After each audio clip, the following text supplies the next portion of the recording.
Welcome back, my friends. Welcome back. A very bored Scotty the Trucker coming to you from a little bit outside of Fredericksburg, Virginia. I'm on the load that will take me home. If you watched the last video, I mentioned I'm really feeling the slowdown. I've been sitting at this rest area. I'm 20 minutes from my O2, but there was so much time on it. So I've been sitting here way too long, and I just got bored. So this video was not planned, but I've whipped through all of my entertainment things that I have here, in downtime, and I'm sick of them, so I thought I'd do a video too. I've been I play games on my phone. That's one thing I do a lot, but this time out I've gotten back into reading quite a bit. It's kind of something I've rediscovered. I used to love reading all the time, but just got away from it. You got technology and you get busy, things like that. I haven't read a whole lot lately. But I've always, overall in my life, really enjoyed reading. However, I'm not someone who just keeps reading new things. I tend to read the same things over and over again. And I've never liked, if there's a story that I like, I want it to go on and on and on. So I tend to gravitate to authors that do long series. And, I've never quite really enjoyed just reading a single standalone book. So my favorite author is Anne Rice. And I'm reading the third book in her Vampire Chronicles again. It's something, I haven't looked at the list, but it's something like 15 books. It's a whole bunch of them. And I was surprised to find out just recently, I thought I'd read all of them, but apparently she wrote one last book just before she died, I guess, that kind of encapsulates the whole Vampire Chronicles, which I love. And so what do you have to do? You have to read all of them before you read that one. And a little birdie told me that I think I'm going to be getting that last book for Christmas. So I'm going to read through these and have that one to enjoy at the end. So yeah, I'm almost done with book 3. But I'm bored, so I wanted to do something else. So this video is going to have nothing at all to do with trucking. I'm heading home for Christmas and kind of in that mode. So I thought I would just do an impromptu top 10 favorite Christmas movies / specials. Now, I am 50 years old, but I still consider myself a kid at heart.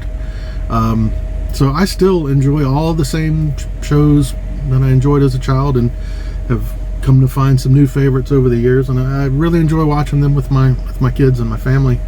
So anyway, I thought I'd do my top 10. I'm not going to spend a lot of time editing this, so I'm not going to do I'm not going to type in the list or anything like that. I will throw in Giphies for each one. If I can find a Giphy for each one of these specials, I'll put it in there. So I'm going to do 10 down to 1, and I got a few honorable mentions and some things I'll throw in at the end. So without further ado, number 10, actually number 10 and 9, the two Prep and Landing. These are more recent. My kids and I've kind of discovered these, I guess maybe 5 or 6 years ago. Just a couple little, I think they're only like a half an hour long, but just some cool little animated short specials, about Santa's elves. They're kind of like the special forces of the elf community, and both of them are really good. So I enjoyed those, and again, I will put clips if I can find them up here. But Prep and Landing 2 is my favorite. Prep and Landing 1, so that's 10, 9. 8 is Home Alone 1. My kids and I love the Home Alones, but I honestly would be happy if we just fast forwarded to the part where the two criminals are getting destroyed. That's the good part. So that's the part we enjoy. We do end up usually watching the whole thing, but once in a while we'll just skip to the end and enjoy it that way. But number 8, Home Alone 1. Number 7, I put Rudolph the Red-Nosed Reindeer. This is the Rankin Bass, the old, for those of you that are as old as me, and I think it still comes on TV, I believe, but we've got the DVD. But all those Rankin Bass, I kind of lump them all together at the same time. Rudolph the Red-Nosed Reindeer, Santa Claus is Coming to Town. I'm trying to think, they have a few others. There's like Jack Frost, things like that. I like all those. These are those stop animation, if you're not sure what I'm talking about, Rankin Bass, the little stop animation Christmas specials that have been going on since I think the 60s is when they were made. But yeah, number 7 is mainly Rudolph, but I like all of them. Number 6, Home Alone 2. We like that one at my family because the criminals get more destroyed in Home Alone 2 than they do in Home Alone 1, which means more fun. All right, so let's see. Where am I? Number 6, number 5, Arthur Christmas. I really like this, and I kind of hemmed and hawed. That might actually should be a little higher, but I'm going to put it at number 5. Arthur Christmas, another one of those animated movies. Really enjoy that one. About Santa Claus's kind of befuddled, clumsy son that just never gets any attention. But he goes on a quest to make sure that every last child gets a gift, and one of them was missed.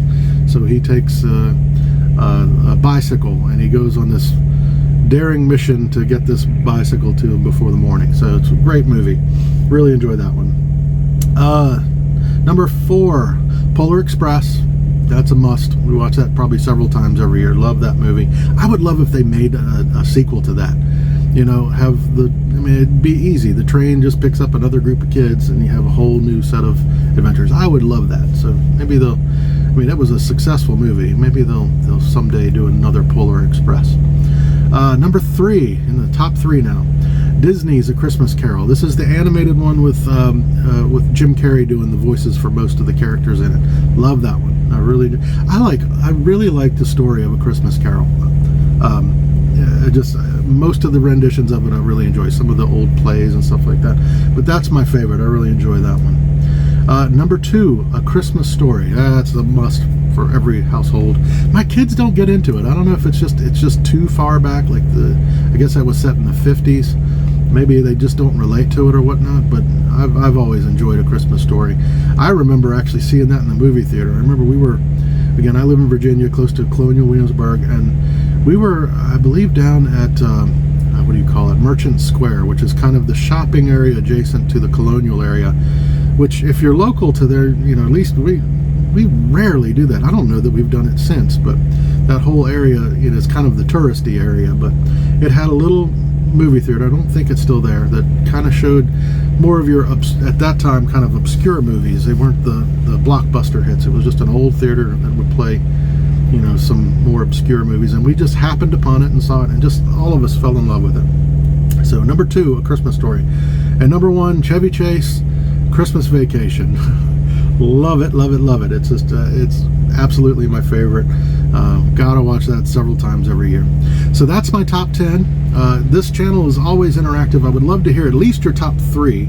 Let me know if you like my list, and if you think of any others that maybe I might have missed, let me know. But yeah, give me your top 3 in the comments. That'd be great. All right, some honorable mentions. Well, first I was going to say, ones you might be wondering why there's a couple maybe that everybody loves or a lot of people love that I didn't put on the list. Not a big Grinch fan of any of them. The Rankin Bass Grinch, the Jim Carrey one, although I think Jim Carrey did an amazing job as the Grinch. The Grinch is just a story about a Christmas asshole. Just don't get into it that much. I've just never I don't know why. I just never really got into it. Now, if I had to pick, there is the third one I kind of liked. It's the more recent animated one.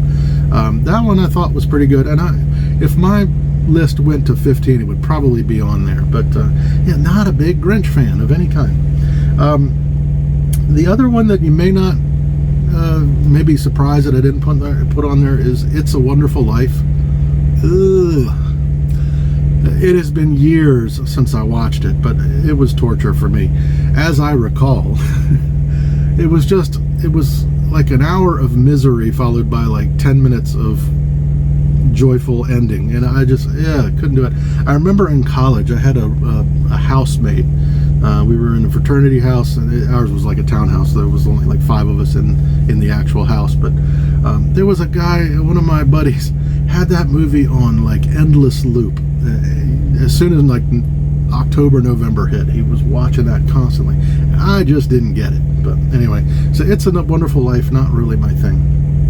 All right, an honorable mention, one that I would again put on if my list was a little longer, and I can't seem to catch it again. I don't know if they only did it the one year. It's the FX version of A Christmas Carol.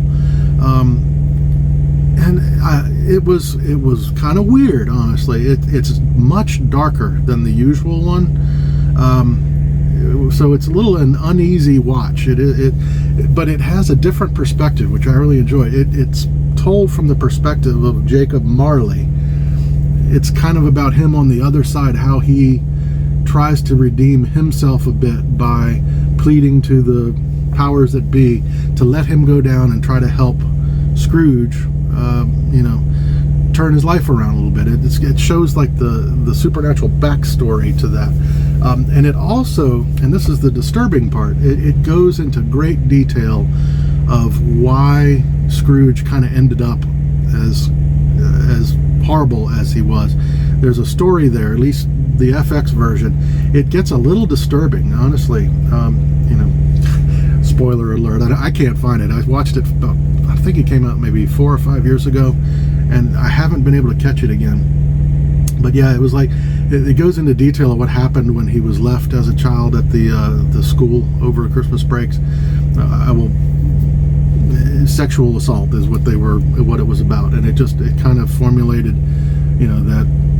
that mode with him, and then later on, just kind of sent him down the wrong path throughout his whole life, and he just got angrier and meaner. But there was a story, it actually endeared you to Scrooge a little bit. You kind of got, you'd be messed up too, if the stuff that happened to him. So it was a great, I think it was a 3-part miniseries. So let me know if any of y'all caught that.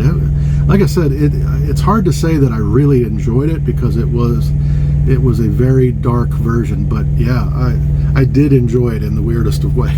So, but that's it. Anyway, I was just bored, thought I'd throw together this little video just for fun. And like I said, you'll probably see me at least once or twice during my Christmas break. I want to start that series where I talk about revisit my whole decision and look back, since I've got kind of a year banked now. I can let you know, did I make the right choice, and kind of break that apart and let you know what parts am I doing better and what parts I'm not. So I'm going to do that, and like I said, hopefully bring you in on some Christmas fun at the Scotty Boy household. All right, guys, hope you enjoyed this, and I'll talk to you soon. Bye-bye.